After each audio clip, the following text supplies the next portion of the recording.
This short presentation is meant to help you get oriented to your final group project and be clear about the expectations.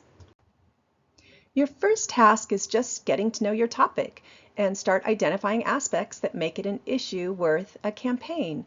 So for example, if you were given the topic of sleep as the problem, you would explore that a little more. Why are we considering this a problem?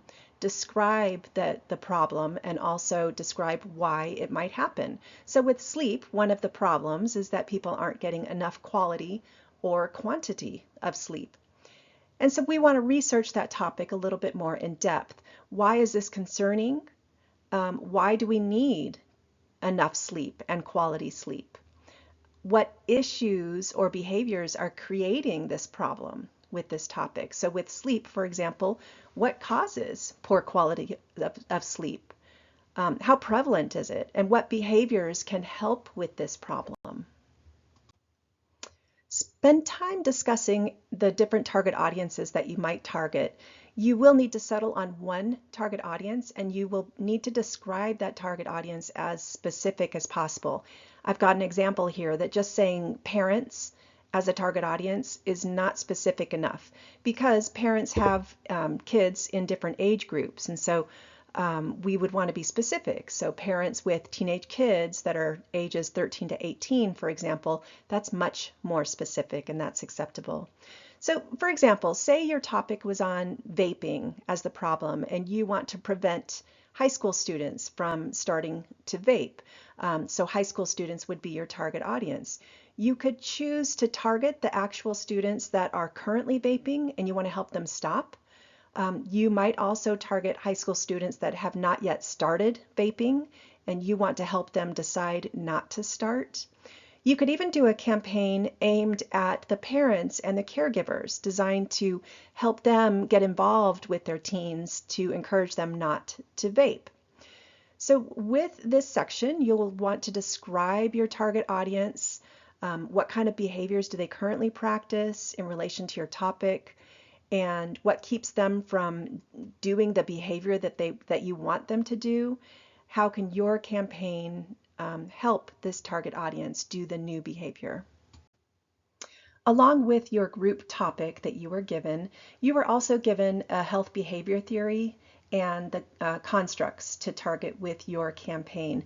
For this campaign, you were either assigned to the health belief model or the theory of planned behavior. And there is additional information on our Canvas shell in the area of your final project where you can learn more about that health behavior theory. But you will be applying your campaign to this theory.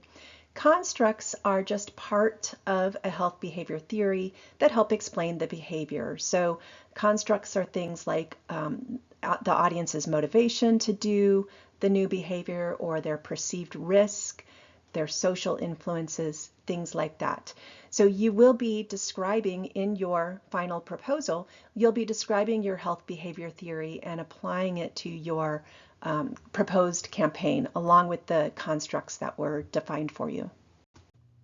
The next section of your campaign proposal is your campaign purpose. And so in this section, you will just simply describe what does your campaign aim to do and how do you aim to do it. In this section is where you will provide 3 SMART goals. A SMART goal is simply a goal that uses this acronym. So the S stands for specific. Your goal needs to focus on one clearly defined metric. It needs to be measurable, and so you need to think about, is this something that could actually be measured? It needs to be achievable. So for example, you wouldn't say we are going to eliminate vaping from our target population. They're not going to vape anymore. Instead, you would say something like 40% of the teens who saw our campaign will commit to not vaping. The goal needs to be relevant to your campaign, and it also needs to be timely. So you should have an end date upon which you will achieve that metric. Here's an example of SMART goals that were written for this pretend scenario. This is a sunscreen campaign.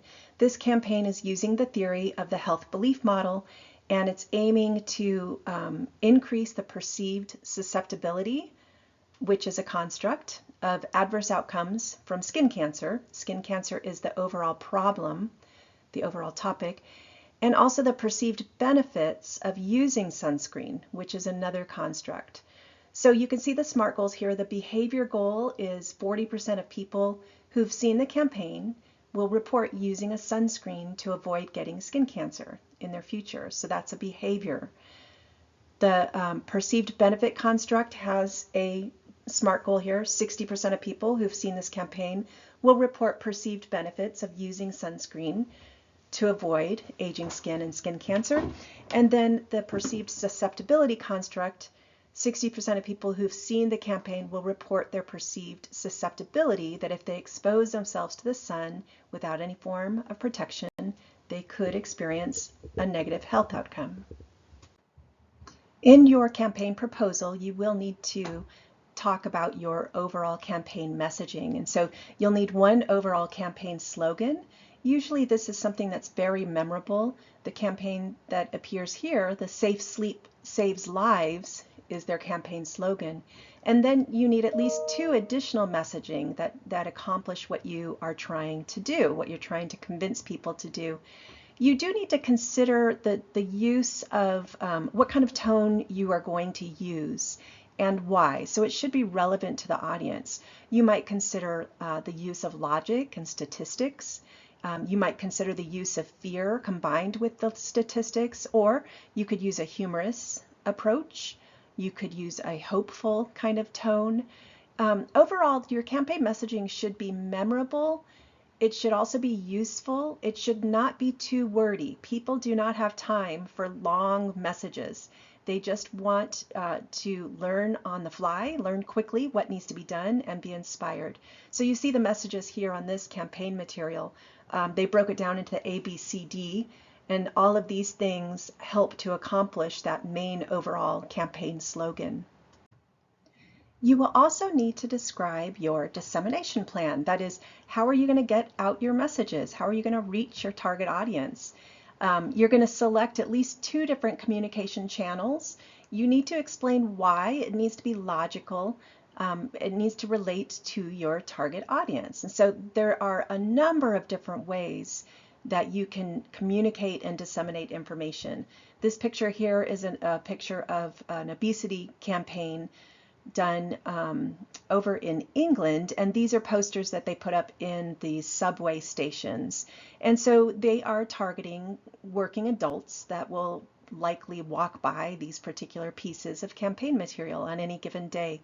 So you can consider any number of things: TV ads, radio ads, movie theater ads, billboards, print ads, posters, flyers. You can integrate Canvas if you are targeting ASU college students. You can consider putting on a health event, or a proposed one. You're not actually doing that.